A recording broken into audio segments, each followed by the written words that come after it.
Video کو like کر کے آگے شیئر ضرور کر دینا۔ اللہ کی قسم میری خریدی اتنی مہنگی، تجھے مجبور کس نے کیا تھا کہ تو اللہ کی قسم کھاتا؟ اللہ کی قسم کے بدلے جھوٹ بول کے سودا بیچ رہے ہو۔ یہی ہوگا جو دنیا بھر میں ہو رہا ہے، بلکہ اگر سدھرو گی نہیں نا اس سے زیادہ ہوگا۔ یہ تو چھوٹی موٹی باتیں ہیں، اگر نہیں سدھرو گے نہ سدھرو گے۔ میں تھوڑی ترمیم کرتا ہوں اپنے ذوق کے مطابق اقبال کے شعر میں، نہ سدھرو گے تو مٹ جاؤ گے اے ہندی مسلمانوں، تمہاری داستان تک بھی نہ ہوگی داستان میں۔ توبہ کرو، پلٹو۔ چہرہ دیکھا تو روب طاری ہو گیا کہ اس فقیر کو ایسے قتل کرنا آسان نہیں ہے، اس کی دعوت کرو، دعوت کرو اس کی، اور اس کو زہر کھلاؤ۔ چمچوں نے کہا تھا کہ زہر کھلاؤ، اچھا ٹھیک ہے، انشاءاللہ میں گجرات پھر آؤں گا، آتا جاتا رہتا ہوں، آگے کی گفتگو انشاءاللہ اس کے بعد کروں گا، بات اس پہ مکمل کرتا ہوں۔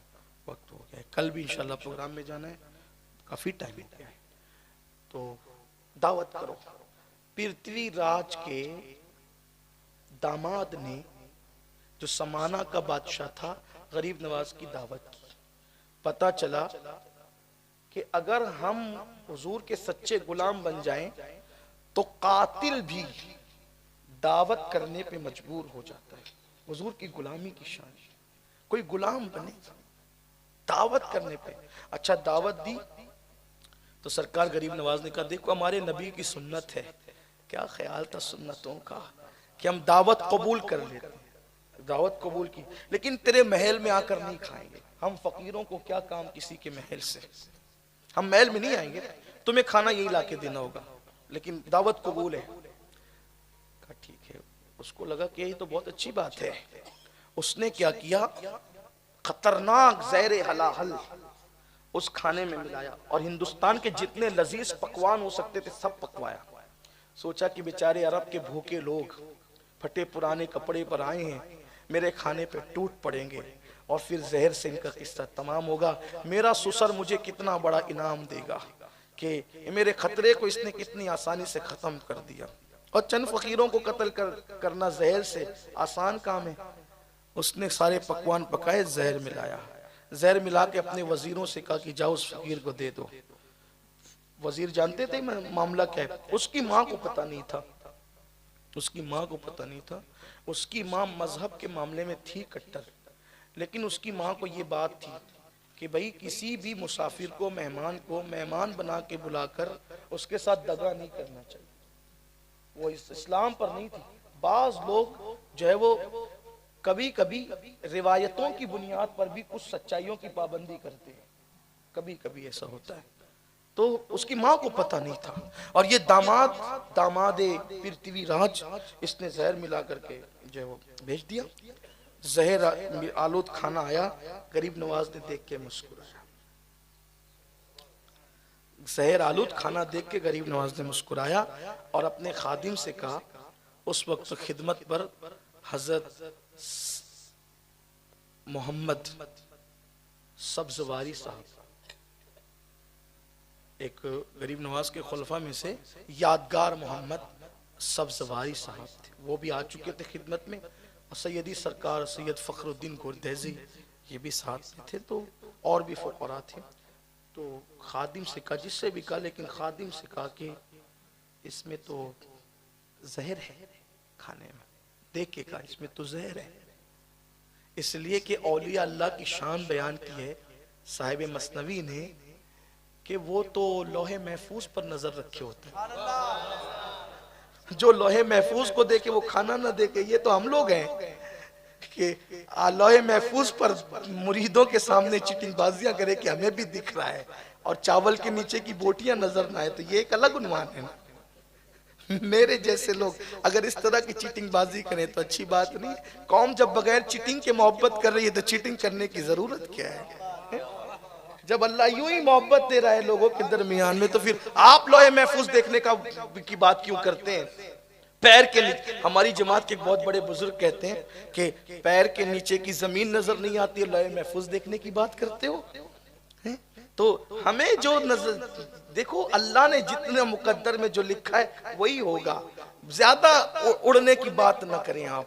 اور جسے لوح محفوظ دکھتا ہے اتنا جھکتا ہے کہ کہتا ہے کہ میری نگاہ ہی کمزور ہے، میں کیا دیکھوں، میں تو اپنے آپ کو بھی دیکھ نہ سکا تو میں لوح محفوظ کیا دیکھوں۔ جو پیور لوگ ہیں وہ باتیں کم کرتے ہیں، کام زیادہ کرتے ہیں، اس لیے کہ بھرا ہوا گھڑا ہمیشہ خاموش رہتا ہے اور آدھا ادھورا گھڑا چھلکتا رہتا ہے، بجتا رہتا ہے۔ جو سمندر ہے وہ خاموش رہا کرتے ہیں اور گھڑے خالی خوب بجا کرتے ہیں، اس لیے بجو مت، بجنا خالی پن کی علامت۔ تو کہا کہ اس میں تو بچھاؤ چادر، اور چادر بچھانے کے بعد کیا زبان تھی ان کی، جس نے کبھی نہ گالی گدی تھی، نہ کبھی غیبت کی تھی، نہ کبھی چگلی کی تھی۔ زبان کیا پاکیزہ تھی۔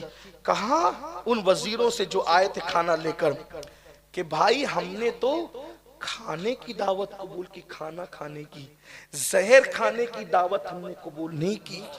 ہم نے کھانا کھانے کی دعوت قبول کی، زہر کھانے کی دعوت قبول نہیں کی۔ اور پھر کہا انہی لوگوں کے سامنے کہ کھانا ہم قبول کرتے ہیں، زہر باہر نکل جا۔ تو لوگوں نے اپنی آنکھوں سے دیکھا کہ زہر نکل کر چادر پہ گرتا تھا، زہر نکل کے چادر۔ یہ شان ہے مصطفیٰ جان رحمت کے غلاموں کی، یہ شان ہے آقا۔ کوئی ان کی غلامی کر کے دیکھے پھر خدا اس کو کتنا نوازتا ہے، کتنا عطا کرتا ہے۔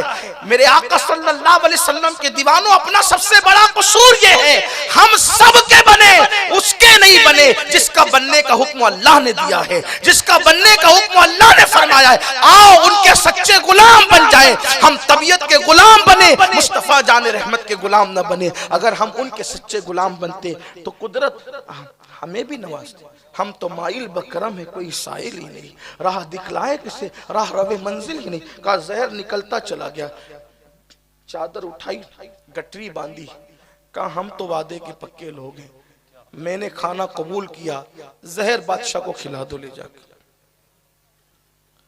ہم نے تو کھانے کی دعوت قبول کی، کھانا قبول کر لی، یہ زہر۔ انہوں نے زہر نکلتا ہوا دیکھا اپنی آنکھ سے۔ بھئی آدمی سن کر انکار کر سکتا ہے، غریب نواز نے دکھایا تھا، غریب نواز دکھانے آئے تھے۔ اسی لیے ہمارے جماعت کے ایک بہت بڑے مفکر نے کہا کہ علماء کی ٹیم اس لیے ہوتی ہے کہ وہ دلیل سے سمجھائیں، اور اولیاء کی ٹیم اس لیے ہوتی ہے کہ وہ دیکھنے والوں کو دکھائیں۔ اس لیے کہ ایک طبقہ ہوتا ہے جو سن کر دلیلیں سن کے مان لیتا ہے، اور ایک طبقہ ہوتا ہے جو دلیل سے نہیں مانتا، وہ دیکھ کر کے مانتا ہے۔ تو قدرت نے دیکھنے والوں کو بھی دکھانے والوں کو بھی پیدا کیا ہے۔ اسی لیے ایک بہت بڑے مفکر ہماری جماعت کے کہتے ہیں جہاں علم تھک کر بیٹھ جاتا ہے وہاں مشاہدہ رہنمائی کرتا ہوا نظر آتا ہے، اور جب مشاہدہ ہوتا ہے تو پھر انسان مشاہدے کو دیکھ کر کے اس کو جھٹلا نہیں سکتا۔ اللہ اکبر۔ اہل علم کو مکے میں قرآن کی دلیلیں دے دی گئی، وہ مان گئے، لیکن کچھ لوگ ایسے بھی تھے جنہوں نے چاند کے ٹکڑے دیکھے، سورج کو پلٹتا ہوا دیکھا۔ پھر کیا ہوا؟ کہا یہ پوٹلی لو، گٹری لو اور لے جا کر اپنے بادشاہ کو کھلا دو، کھانا ہم کھائیں گے، زہر بادشاہ کھائے گا۔ ولی کے منہ سے نکلنا تھا کھانا ہم کھائیں گے، زہر بادشاہ کھائے گا، کھانا ہم کھائیں گے، زہر بادشاہ کھائے گا۔ اور پھر کھانا کھا لیا سب نے۔ یہ منظر پورا سمانہ کے لوگ دیکھ رہے تھے۔ جب زہر کی گٹری لے کر کے وہ محل میں داخل ہوئے، کہا یہ کیا ہے؟ راجہ کی ماں کھڑی ہوئی تھی، کہا تم نے جو زہر ملایا تھا نا، اس فقیر نے کہا کہ زہر نکل جا، کیونکہ ہم نے کھانا کھانے کی دعوت قبول کی ہے، زہر کھانے کی دعوت ہم نے قبول نہیں کی ہے۔ اس کے کہنے پہ یہ زہر باہر نکل آیا۔ اب وہ ہندوستان کی عورت تھی، اس کی امی، عورتیں بڑی پکی ہوتی ہے، اگر کسی کے وہ دیکھ لینا چمتکار، ہاں تو پھر وہ جلدی سے ٹس سے مس نہیں ہوتی۔ جب سن لیا کہ کرامت دکھائی، زہر الگ نکال دیا ماں، تو کہنے لگی وہ تو اللہ کا فقیر، وہ تو سچا آدمی، تو نے جھوٹ کیوں کیا؟ تو نے دگا کیا؟ اگر تیرے اندر ہمت تھی تو بازو کی طاقت سے قتل کرتا، تو نے دگے سے کیوں کیا؟ کاش میں تجھے پیدا نہ کرتی، تیری جگہ میں سانپ پیدا کرتی۔ پیچھے سے حملہ کرنے والا میری اولاد نہیں ہو سکتا۔ بڑی گالیاں دی اس کی ماں نے، اس کو گالی خوب ڈانٹ پلائی۔ یہ سوچنے لگا کہ یہ ایسے ہو کیسے گیا کہ لٹ گیا ہے جو مسافر جا کے منزل کے قریب، میں نے تو اس قدر سب کچھ کیا تھا لیکن لٹ گیا، میں کامیاب نہ ہو سکا۔